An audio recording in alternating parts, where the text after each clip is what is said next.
ಮೀರಾ, ನೀನು ತುಂಬ ನೆನಪಾಗ್ತಾ ಇದೆಯಾ? ನೀನು ಹುಟ್ಟಿದಾಗ ಮೊದಲು ನಿನ್ನ ನೋಡಿದ್ದು ನನ್ನ ಕಣ್ಮುಂದೆ ಹಾಗೇ ಇದೆ. ನೀನು ನನ್ನ ಮಡ್ಲಲ್ಲಿ ಆಟ ಆಡಿದ್ದು, ರಚ್ಚೆ ಹಿಡಿದಿದ್ದು ಎಲ್ಲ ತುಂಬ ನೆನಪಾಗ್ತಾ ಇದೆ. ನೀನಿಲ್ಲದೆ ಈ ಮನೆ ಮನಸ್ಸು ಎಲ್ಲ ಖಾಲಿ ಖಾಲಿ ಅನ್ನಿಸ್ತಿದೆ.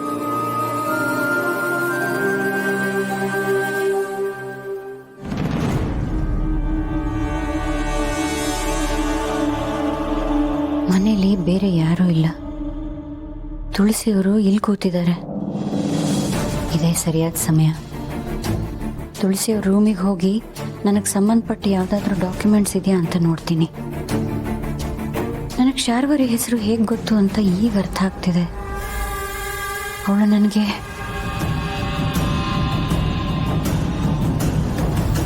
ಮೊದಲು ಆ ಡಾಕ್ಯುಮೆಂಟ್ಸ್ ಎಲ್ಲ ನನ್ನ ಕೈ ಸೇರಲಿ.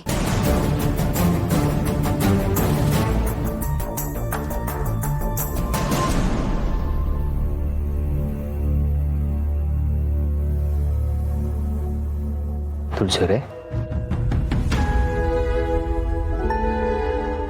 ನಿಮ್ಗೋಸ್ಕರನೇ ಕಾಯ್ತಾ ಇದ್ದೆ. ಆ ರೌಡಿ ನಮ್ಮ ಮೀರನ್ ಬಗ್ಗೆ ಏನಾದರೂ ಹೇಳಿದ್ನಾ?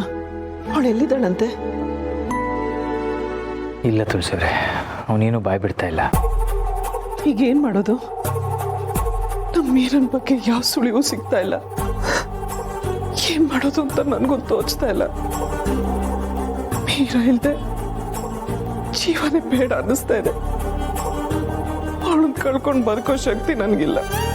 ತುಳಸಿಯವರೇ, ಎತ್ತ ಕರಳ ಸಂಕಟ ಏನು ಅಂತ ನನಗೆ ಅರ್ಥ ಆಗತ್ತೆ. ನೋಡಿ, ನೀವು ಎಷ್ಟೋ ಕಷ್ಟದ ಪರಿಸ್ಥಿತಿಗಳನ್ನ ಎದುರಿಸಿದ್ದೀರ. ನೀವು ನಂಬಿದ ದೇವರು ನಿಮ್ಮನ್ನು ಕೈ ಬಿಟ್ಟಿಲ್ಲ ಅಲ್ವಾ?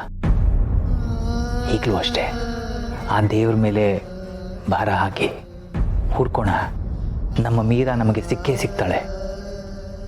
ಅಲ್ಲಿವರೆಗೂ ನೀವು ಧೈರ್ಯವಾಗಿರಬೇಕು.